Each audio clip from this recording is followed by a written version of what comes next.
Zwa, zwa, kuna balobe baby kuna balobe suki What things do you do well and what things do you still need to work on? And be honest with yourself. If you look at your business and you've closed one deal, where did it come from? How did you get it? What part of the deal were you comfortable with? If you're closing 3 deals on your own, how can you close 5, and what would you need to do differently? So you want to look at those things. Your business is going to grow to the level that you grow yourself. So your mindset again is very, very important, and you got to get comfortable with money. You can't be afraid to invest in yourself and then, believe you're going to make strong results. And then you've got to analyze your stuff. I know for me, when I became an ERA agent years ago, I'm no longer an ERA agent, but when I first started, in the Queens area, we did marketing, and I spent about $500 a month on marketing. And some of the marketing was just getting people to know I exist, but it wasn't defining enough so that people would really sign up with me. My learning scripts and dialogues helped me to do that. So I had to look at where could I take that $500 and invest it. And one of the things I did is I looked for, things that were the age group of my children, like PAL leagues, things like that. I looked for schools and churches that I could help them put something together for children, because that would put me in connection with the parents, and that changed my business a lot. So I just encourage you to look and see what you have access to and how can you stay in that community every single month. That is going to help your business quite a bit. But the other thing is, after you look at your marketing, after you look at your goals for the month and looking at the mindset that you want, you also want to think about how can you, what part of your business you want to work on.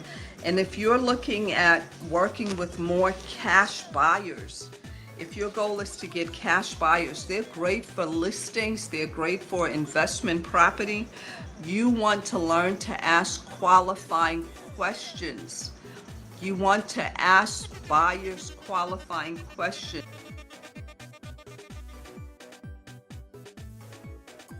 To ask qualifying questions of buyers.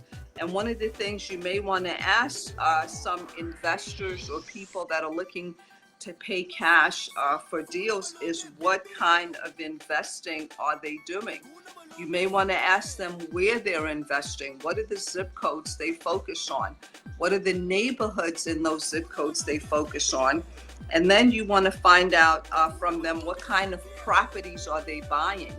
I was talking to one of my students yesterday, and she said, "Oh, I have a cash buyer, and they have these they are looking for property." And I said, "Oh," and she was very excited. I said, "Okay, now, did you ask them the qualifying questions? Because if you don't pin it down, you'll be looking for properties that they may not be looking to buy."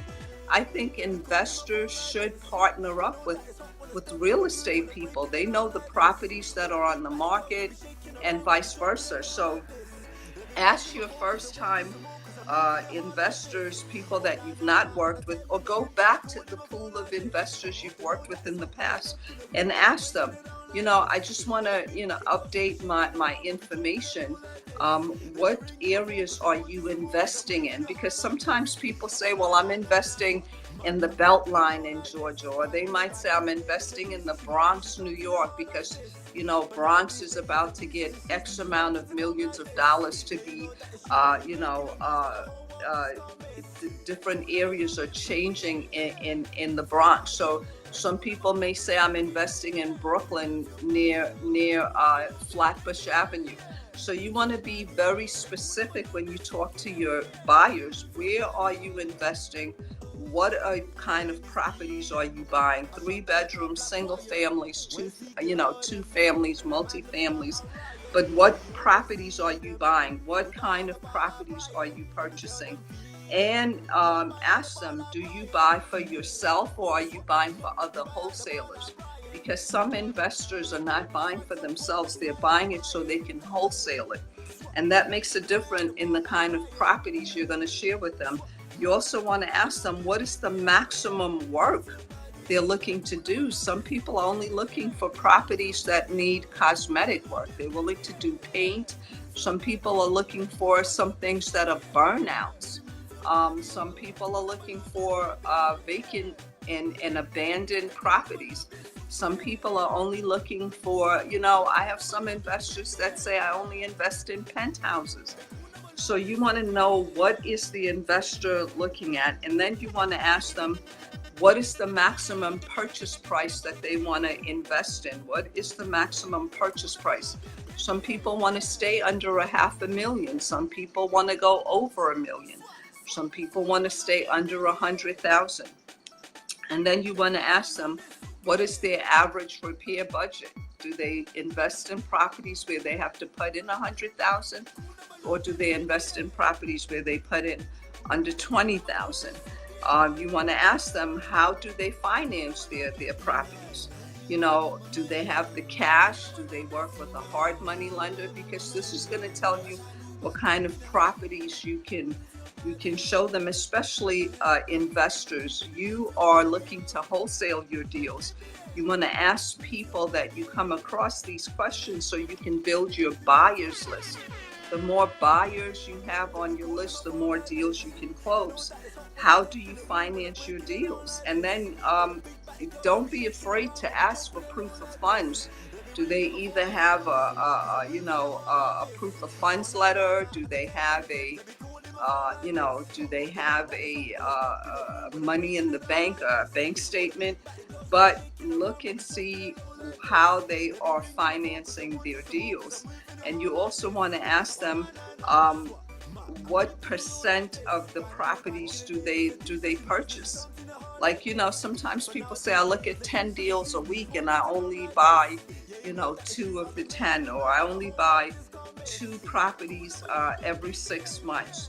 And then you want to ask, what is the minimum amount of equity they're looking at in their properties? What kind of equity they're looking at in their properties, and how many deals can you handle at a time? You want to ask them, how many deals can they handle at a time? You don't want to work with investors just to say, I'm talking to a bunch of investors, but your whole goal is to consistently look at your business. Your business will not change if you don't change. If you don't commit to your business, then your business will not commit back to you. So be honest with yourself in your business. What have you really been doing? I always say, when you want to get quicker cash, you want to focus on deals where cash buyers will buy from you. They will close quicker. If you're an agent, you want to focus on listings that are saleable.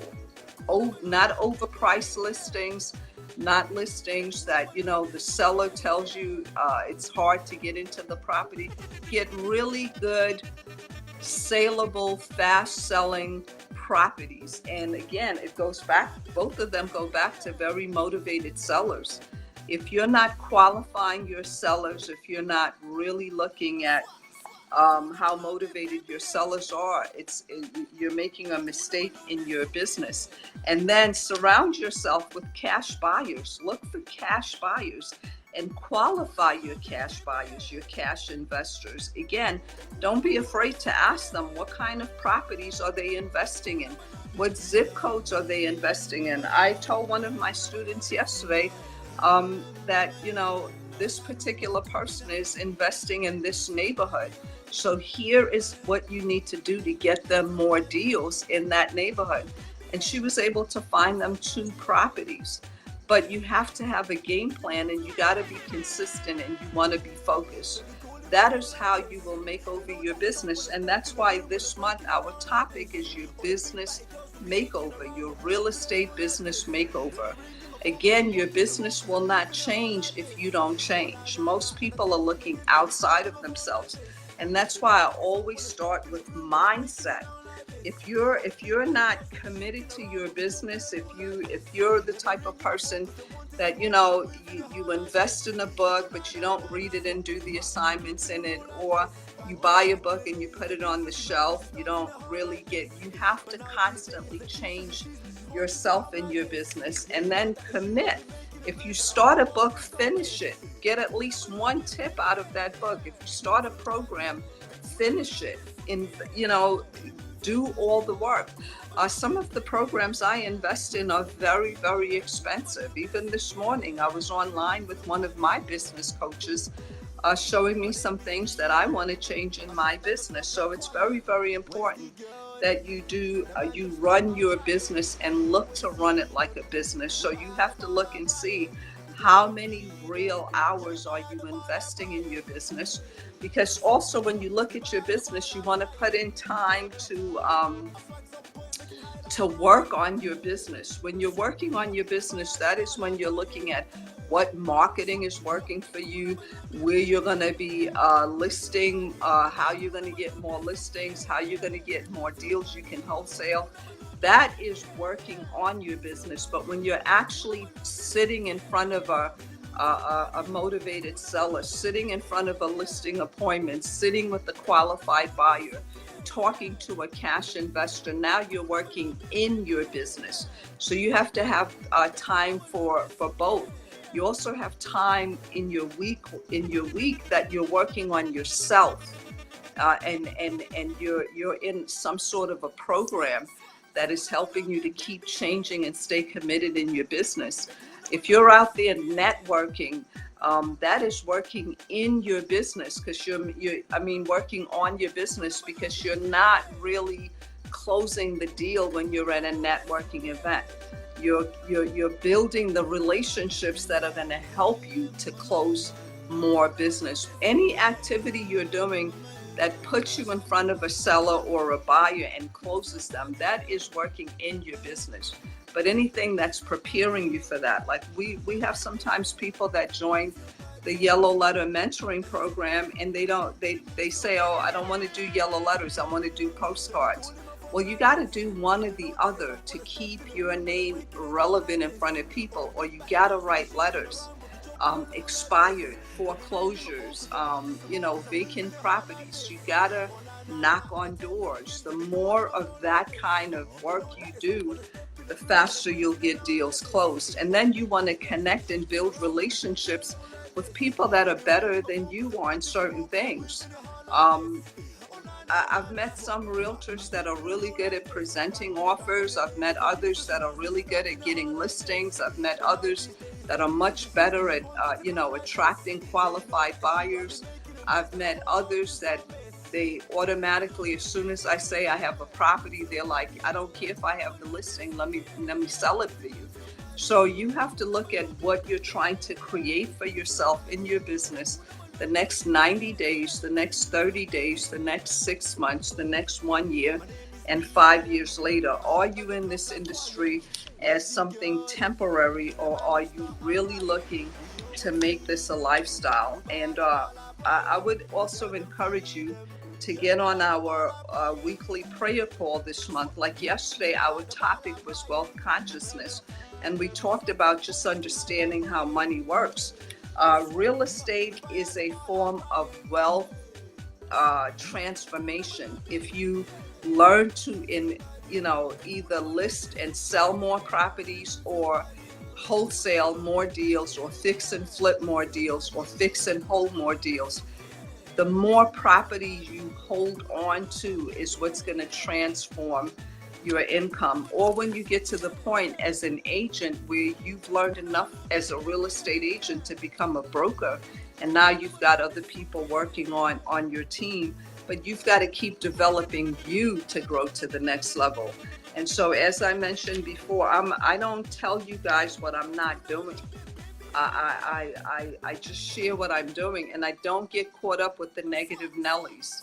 On social media, you've got to learn to press delete when people are having conversations that are not fruitful for you. Don't sit and hang out and listen to that. Don't get on on the group chats where there's nothing but negativity, or I know sometimes people I don't know will send me messages that have nothing to do with anything that I'm doing. I just don't even get caught up in those messages.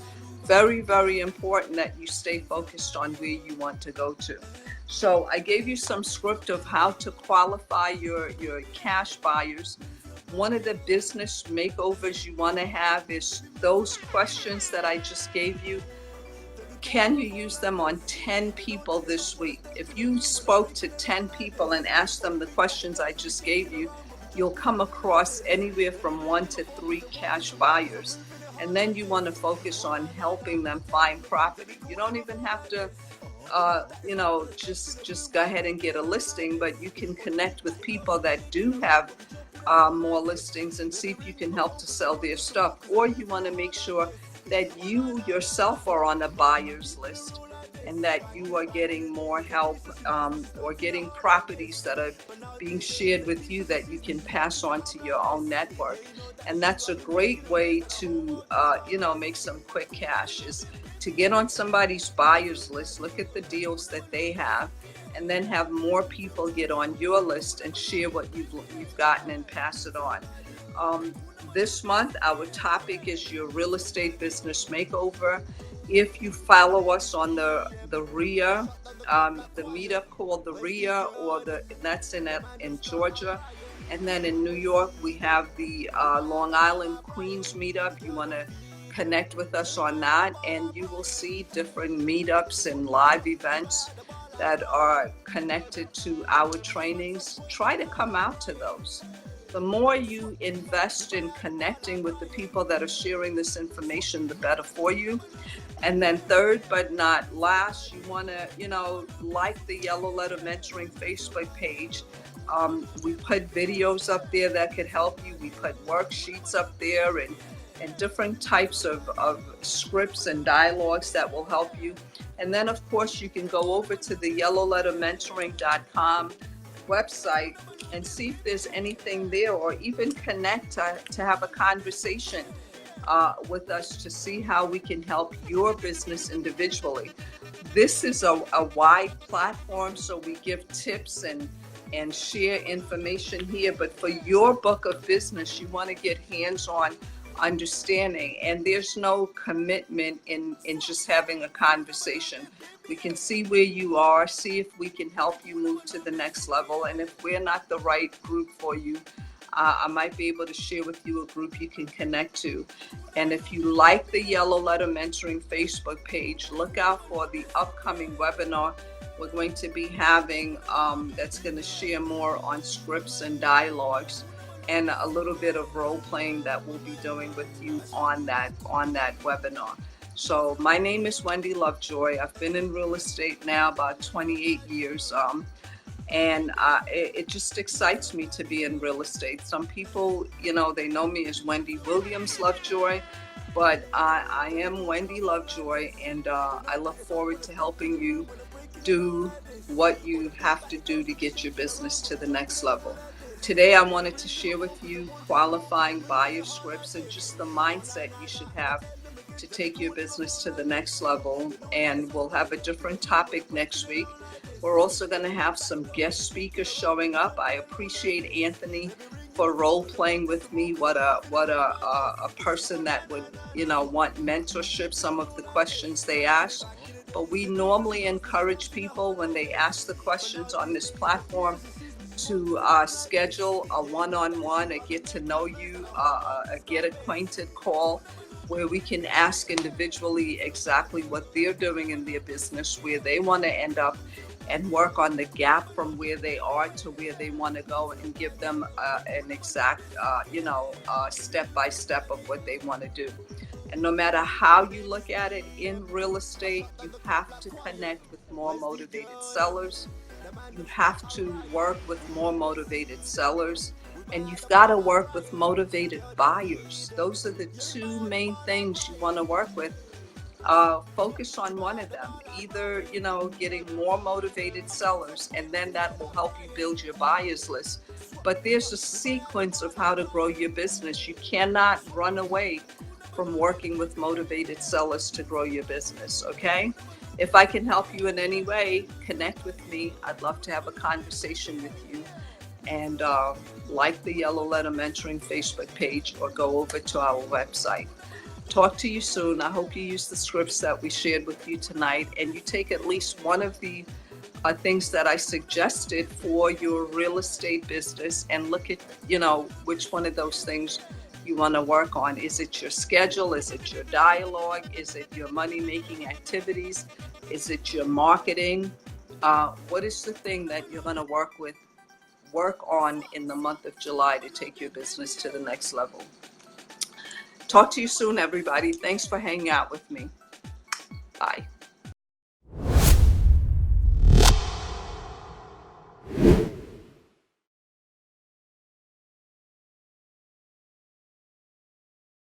Cause they wanted some more, cause I'm moving it hard like this. Oh, nah, nah, nah. And I tell them again, they be calling my phone like this. They know that it's hot.